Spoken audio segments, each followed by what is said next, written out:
Well, folks, you may have followed the case of Adnan Syed. He's the guy from Serial. Serial is one of the biggest podcasts in the United States. It followed his murder conviction, and it talked about how he was actually innocent. Well, he was freed from prison because the prosecutor in Baltimore decided to make some headlines and basically get rid of the case. Well, now he may be going back to prison. So you remember that there's a man named Adnan Syed.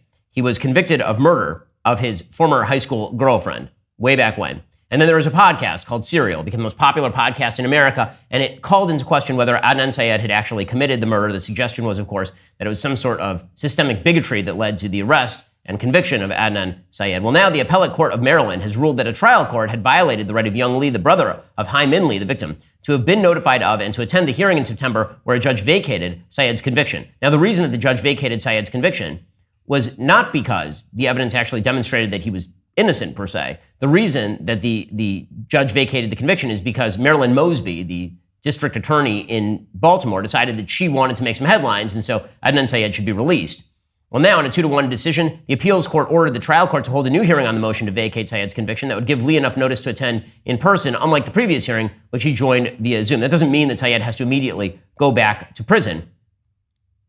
Sanford applauded the appeals court for agreeing with Lee that the trial court had violated his right to be given adequate notice of the hearing in September and to be physically present at the hearing. The decision, according to Doug Colbert, a law professor over at University of Maryland, said it was stunning and surprising. Now, one of the things that happens to be true about this particular case is that there is very good evidence that Adnan Syed actually murdered the victim in this particular case. I understand that we can build now crime podcasts in which podcasters pore over the old files and look at the defense case and they try to prove that the defense case was actually plausible. But the reality is that you had an accomplice who testified at the trial that he helped Syed bury the victim's body in a public park. There was cell phone evidence, like cell tower evidence, showing Syed's phone in the park on the night in question. The witness said, "There's nothing that's going to change the fact this guy drove up in front of my grandmother's house, popped the trunk, and had his dead girlfriend in the trunk. Anything that's going to make him innocent doesn't involve me." Like, there are a bunch of questions Serial tried to raise, suggesting that this particular witness doesn't remember the exact time when Syed first showed him the body, but nothing has actually fully undermined the case against Adnan Syed. So it'll be interesting to see whether this is just kind of a procedural snafu or whether they're going to look at the evidence again and maybe question whether Marilyn Mosby, a really headline-seeking DA, is just attempting to seek another headline. Okay, time for some things that I hate. So I gotta say, I'm so tired of celebrities apologizing for literally nothing. So Guy Pearce, he's a really good actor, Guy Pearce, one of the great underrated actors of our generation. And Guy Pearce put out a full-on apology letter today. The apology was for a tweet in which he said, quote, "If trans actors are the only ones allowed to play trans roles, are we also suggesting trans actors are therefore only allowed to play trans characters?" Okay, this seems like a perfectly logical question. If the basic idea is that you are only allowed to play a character who shares your identity characteristics, then trans actors should only be allowed to play trans characters. Obviously. You shouldn't have a trans woman playing a biological woman because they're not exactly the same thing. But this generated an online blowback. You're not allowed to say that. No, this is the rule is that a black person is allowed to play a historically white person, but a white person is not allowed to play a historically black person. The rule is that a trans person can play a biological woman, but a biological woman like Scarlett Johansson definitely cannot play a trans woman. Like, these are things that we can't have happening. We'll get to more on that in just one second. First, you know what America could use a little bit more of is God. Okay, we can use a little bit more religion, we can use a little more values in our life. Just like physical exercise, daily spiritual exercise is critical to America's well-being and your well-being, especially now with insanity all around us. There's no better time to be rooted in your faith. Hallow helps you maintain a daily prayer routine. It's filled with studies, meditations, reflections rooted in Judeo-Christian prayer practices. You can pray alongside Mark Wahlberg, Jonathan Roymey, who portrays Jesus in The Chosen, even some world-class athletes. You can access the #1 Christian podcast Bible in a year with Father Mike Schmitz on Hallow. I'm not a Lent keeper, obviously, I'm an Orthodox Jew, but it is a powerful spiritual time for many Christians to abstain from luxuries and more deeply embrace their faith. Hallow can be an amazing resource at this time. It's really important that people re-embrace their faith, that people re-embrace church. If you're a Christian, you need to re-embrace the values that unite you with a godly system of morality. Try Hallow for 3 months free at hallow.com/Shapiro. That's HALLOW.com/Shapiro. Again, hallow.com/Shapiro for 3 months free. Hallow.com/Shapiro. Let's talk about the fact your business has gone through a rough time over the past few years. Whether you are talking about COVID, when your business had to shut down because the government made you shut down, whether you're talking about Biden inflation, whether you're now talking about economic stagnation, you need to get some of the money back you shouldn't have paid to the federal government. It turns out a lot of people overpaid to the federal government during COVID because there was, in fact, something called the Employee Retention Credit that was available to you during COVID. If you didn't take advantage of it, then you lost out. Or did you? You need to claw that money back by going to getrefunds.com. Innovation Refunds knows the value of your time. That's why they made it easy to apply for the Employee Retention Credit.